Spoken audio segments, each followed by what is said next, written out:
How to build a fort. So these were game pieces that came out in the Crimson Coast and Revolution sets, the second and third sets, and that's those are the only two sets that had forts actually. So this one is a brand new Dead Man's Point, the pirate fort from Pirates of the Crimson Coast.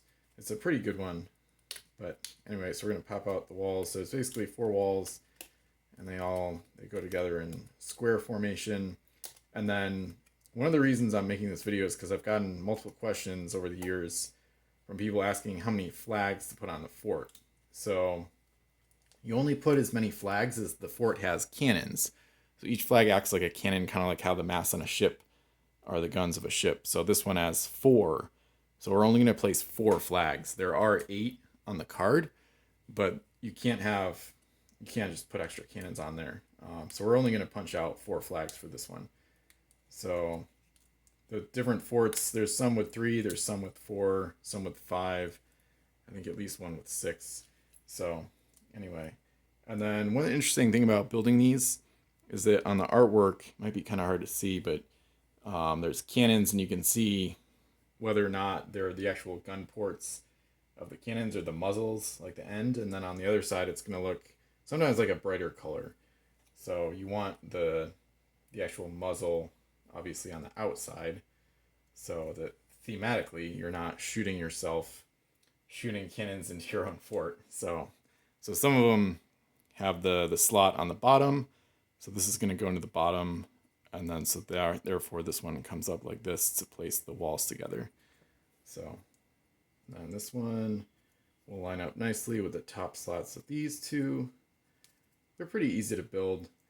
Usually I try to kind of squeeze the corners together so that the walls, the bottom tabs are kind of lined up. Can be a little bit tricky to get them all like totally even, so sometimes I push them more from one side than the other.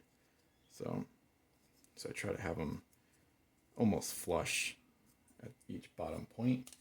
And then we plop it on, and usually you'll hear it snap or click into place a little bit. I will admit, forts, the one con of having them built is that a lot of times the fort base will just kind of come off really easily. So it could actually be a decent idea to maybe glue the bottom part to the fort if you wanted to keep it constructed over the long term. And then these rampart parts are optional. Usually I'll punch some out.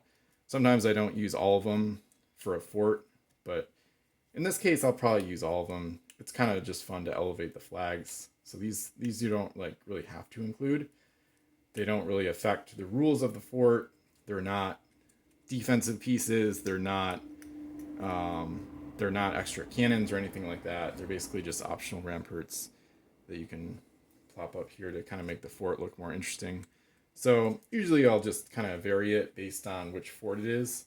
Like if a fort has 6 cannons, I might place them in different spots based on where I want the flags to go or whatever. But in this case, I'm just going to optimize cannon coverage by placing a flag towards each corner. And I'm going to put them on the elevated parts basically. So, and then I like to another thematic thing, I like to have the flags going in 2 directions rather than 3 or 4.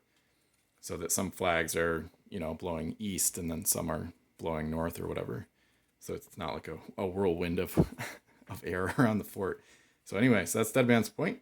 So biggest thing to remember is don't put more flags than the fort has cannons. So anyway, so pretty easy build overall. And then if you're ever wondering where the flavor text is, it'll be on the physical model. Unlike the ships, it'll be on the bottom of the fort. So anyway, feel free to like, comment, subscribe for more Pirates content, and I'll see you in more videos. Thanks for watching.